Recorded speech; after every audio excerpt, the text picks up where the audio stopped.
ongoing challenges facing the German automotive industry as it shifts from combustion engine vehicles to electric vehicles, so-called EVs. Welcome back to Rigs Europe, Jan Burdinski, managing partner of Berlin Communications. Hey. So could you update us on the main struggles for the automotive industry in Germany right now? You know, it goes back a little bit and starts with the CO2 regulation of the European Union. Of course, you know, Germany, as being a major part of the European Union, or the biggest economy, is majorly affected by this. And European policymakers have opted to regulate emissions of the entire transport sector by only targeting newly registered vehicles. Which means that they have been really tough on them, and even looking ahead, just 10 years from now, want to completely phase out combustion engine vehicles, and thereby completely ignoring the existing fleet that is still on the street and emitting happily, CO2 more than ever, this harsh and tough regulation. Puts especially German car makers who have been the world champions on the combustion engine technology at the risk to be seriously annihilated. And what role do you expect the government to play now with the upcoming elections in making Germany a more attractive location for car manufacturing? It is very difficult because it's not a German legislation; it is a European-wide legislation, and we have seen the next cut in emission rates in 2025. We come from this infamous 95 grams, and we have lowered this by another 15%. So we're now in the range of 78 grams. This is very hard to meet if you have a pure combustion engine vehicle, and therefore you are mandated to have probably in the range, depending on which manufacturer you're talking to and how big the cars are, but you have to have 25 to 30% electric vehicles in your mix. That is, if the consumers would buy these vehicles, that would be fine. And there's a number of reasons why they don't. First of all, battery electric vehicles are still too expensive. They cost an average of 50,000 euros each. We see that the charging infrastructure is simply not there. And then, when these two conditions are not met, and you still have to have 25% sales in battery electric vehicles, either you give them away and you incur major losses, or you sell less of your combustion engine vehicles, which will then make a couple of your factories obsolete and a lot of blue-collar jobs being at risk. And this is something that neither a green government nor a labor-oriented social democratic government can actually want, and therefore they have intervened and have said, maybe the fines can be waived. But this is changing the rules mid-game, and this is never something to be fair.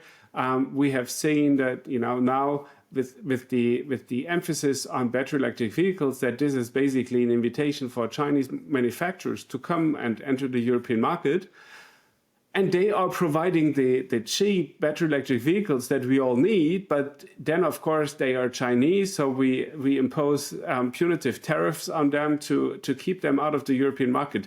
In the end, you just see that there's no coherent strategy on cutting emissions, and what policymakers have done in the past, use a lot of stick and use very little carrot, is the wrong approach.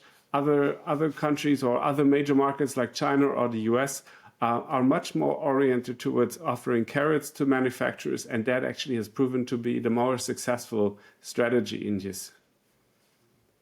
So how do you think they should assess the balance between environmental goals but the need for competitiveness in the automotive industry?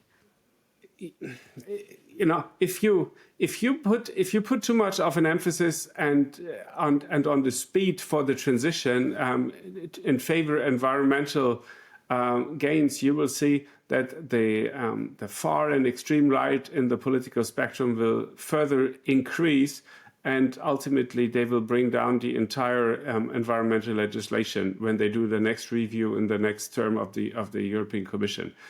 Therefore, I would suggest policymakers should quickly review the regulation on emissions for passenger cars as well as for trucks. They should reduce the speed for the transition. They should make sure that there is enough charging infrastructure, because that is a major obstacle. If you fear you cannot load or charge your car, then you will never buy a pure battery electric vehicle. And then they should enable and have the enabling conditions for making this as convenient as possible for consumers. Because only then they will make the change from the car that they used to know to the car that they don't know yet, and a car that actually is great fun to drive, and that has a major role to play, especially for urban transport needs and for everything that is within a range of 200 kilometers. Everything beyond should probably not be done by pure battery electric vehicles.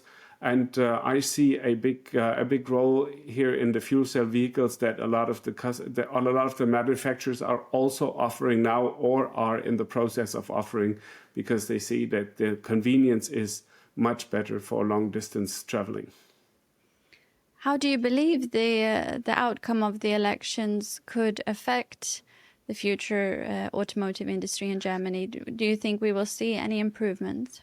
I mean, this, as I said, the legislation for the car industry is done in the European Parliament.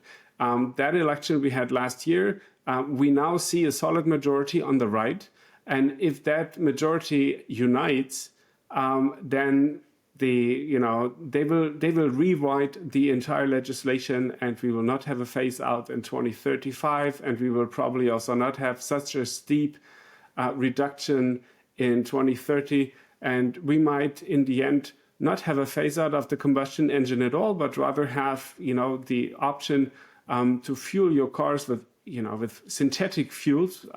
It's like a diesel or petrol. It's just not coming from fossil fuels, but from bio waste and other sources. That's currently still very expensive, but that's just a question of scaling up. And then I do believe this is that has a good potential. If you drive a 911 Porsche, you don't want this to be an electric vehicle. This has to have a sound, and this has to have, torque, and for this, but not only for this niche, but it's a great example on, this is a car you cannot electrify, and as long as the car is driving on a definition of zero emissions, if that is done through hydrogen or through electricity or through e-fuels, it actually doesn't matter.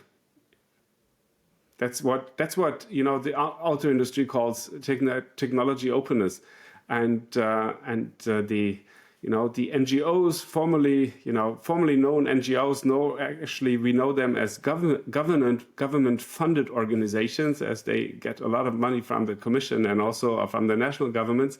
They have always said everything has to be battery only, and battery only is not the solution, and we have to broaden the scope here. Thank you very much, Jan Burdinski, managing partner of Berlin Communications. Thanks for having me. And thank you for watching RIX Europe.